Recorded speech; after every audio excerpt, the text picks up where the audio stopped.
L'Inde a depuis hier une nouvelle présidente, Draupadi Murmu, élue par les députés locaux et fédéraux de tout le pays. C'est donc une femme de 64 ans qui occupera cette fonction surtout symbolique dans le système parlementaire indien. Mais son profil est très intéressant. Sébastien Farsi, vous êtes notre correspondant à New Delhi. Ce qui est frappant, c'est qu'elle est la première présidente d'origine tribale à diriger l'Inde. Oui, tout à fait. C'est d'abord Draupadi Murmu, une fidèle soldate du parti nationaliste hindou du BJP, qui est au pouvoir aujourd'hui, où elle œuvre, cette femme, depuis 2 décennies.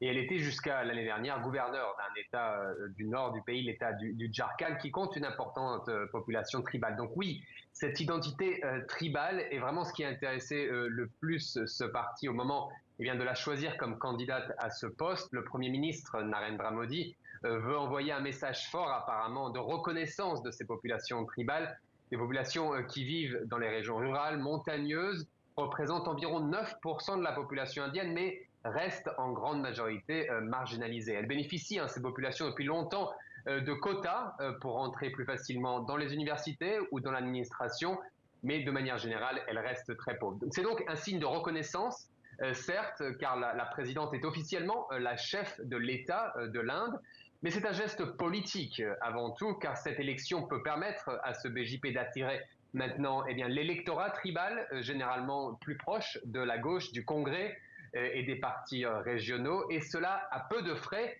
car oui, même si c'est la chef de l'État, cette fonction de présidente est en fait assez représentative en Inde. Dans les faits, c'est le Premier ministre qui est le vrai chef de l'exécutif, et cette présidente aura donc peu d'influence sur la politique indienne, et son ascension à sa haute fonction ne garantit pas vraiment que les tribaux soient mieux traités pendant son mandat.